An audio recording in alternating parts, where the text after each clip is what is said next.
Kota Jombang.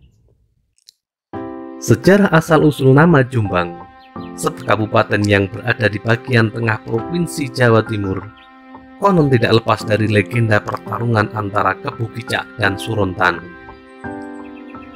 Kabupaten Jombang sendiri memiliki posisi yang sangat strategis karena berada di persimpangan jalur lintas utara dan selatan. Pada masa kerajaan Majapahit, wilayah Jombang merupakan gerbang Majapahit. Gapura Barat adalah desa Tunggorono, kecamatan Jombang, sedangkan Gapura Selatan adalah desa Ngrimbi, kecamatan Bareng. Dalam logo Kabupaten Jombang, memang terdapat gerbang dan benteng yang melambangkan bahwa zaman dahulu Jombang adalah benteng Majapahit sebelah barat. Pada tahun 1910, Jombang status kabupaten. Pada tahun 1910, Jombang memperoleh status kabupaten, memisahkan diri dari Kabupaten Mojokerto. Raden Adipati Arya Suryodiningrat menjadi bupati pertama. Dia juga biasa disapa dengan Kanjeng Sepuh atau Kanjeng Jimat. Dia merupakan keturunan ke-15 dari Prabu Brawijaya V, raja terakhir Kerajaan Majapahit.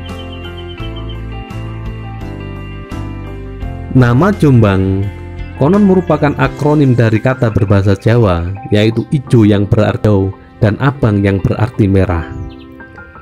Ijo mewakili kaum santri atau kaum agamis, dan abang mewakili kaum abangan atau nasionalis.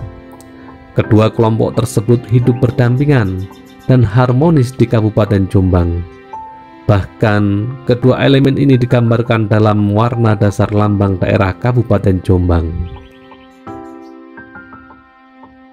Sementara berdasarkan cerita dari mulut ke mulut di kalangan masyarakat, nama Jombang tak lepas dari sosok Kebu Kicak dan Surontanu. Konon katanya, dulu di sebuah kadipaten milik Majapahit, ada seorang anak yang dikutuk oleh orang tuanya. Kebu Kicak yang dianggap durhaka dikutuk sehingga kepalanya berubah menjadi kepala kebu atau kerbau. Setelah sadar akan semua kesalahannya, Kebu Kicak memutuskan berkelana dan terus berkelana hingga pada akhirnya Kebu Kicak menemukan seorang guru. Guru tersebut adalah seorang kiai. Dengan terus mengingat kesalahannya dan menanggung kutukan, Kebu Kicak berguru bertahun-tahun untuk menebus perbuatannya. Setelah sekian lama, dia akhirnya benar-benar sadar dan berhasil menuntaskan pembelajarannya. Akhirnya, dia dikenal sebagai seorang yang tak hanya sakti, tetapi juga begitu soleh. Lantas siapakah Surontanu? Dikala itu, di kadipaten asal Kebu Kicak yang kelak akan disebut Jombang, ada sebuah perampok sakti yang bernama Surontanu. Ia adalah orang yang paling ditakuti oleh orang-orang kabupaten. Bahkan, Adipati yang tak lain ayah Kebu Kicak kehabisan akal untuk menghabisi atau menghentikan Surontanu. Pada suatu ketika terjadi huru-hara di rumah Adipati. Kebu Kicak yang mendengar kabar itu berpamitan kepada sang guru dan berusaha menolong orang tuanya untuk menebus dosanya. Sayang usahanya telah sia-sia. Sang ayah telah terbunuh di saat Kebu Kicak menapakkan kaki di kadipaten. Kebu Kicak yang telah kehilangan kesempatan untuk menebus dosanya begitu marah dan putus asa. Dengan penuh rasa marah, dia mengejar Surontanu hingga beberapa hari, yang pada akhirnya dia berhasil menemukannya. Saat itu juga terjadi pertempuran hebat yang berlangsung antara Kebu Kicak dan Surontanu. Menurut legenda, ketika mereka bertarung keluar cahaya hijau dan merah. Pertarungan sengit itu berlangsung berhari-hari, hingga akhirnya dengan pemikiran yang matang dan keputusan bulat Kebu Kicak memilih menenggelamkan Surontanu serta dirinya jauh ke dalam rawa tebu. Dan hingga saat ini mereka tak pernah kembali lagi.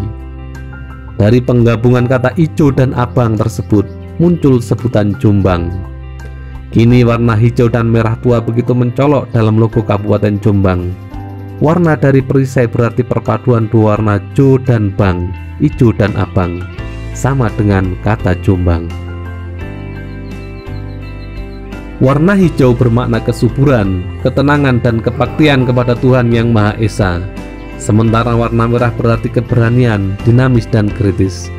Tapi ada pula yang menyebut hijau mewakili kaum santri atau kaum agamis, sementara abang mewakili kaum abangan atau nasionalis.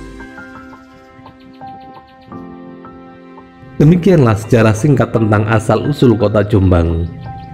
Semoga konten ini dapat memberikan pengalaman baru dan pengetahuan baru kepada kita tentang pengetahuan asal-usul daerah-daerah di Nusantara ini.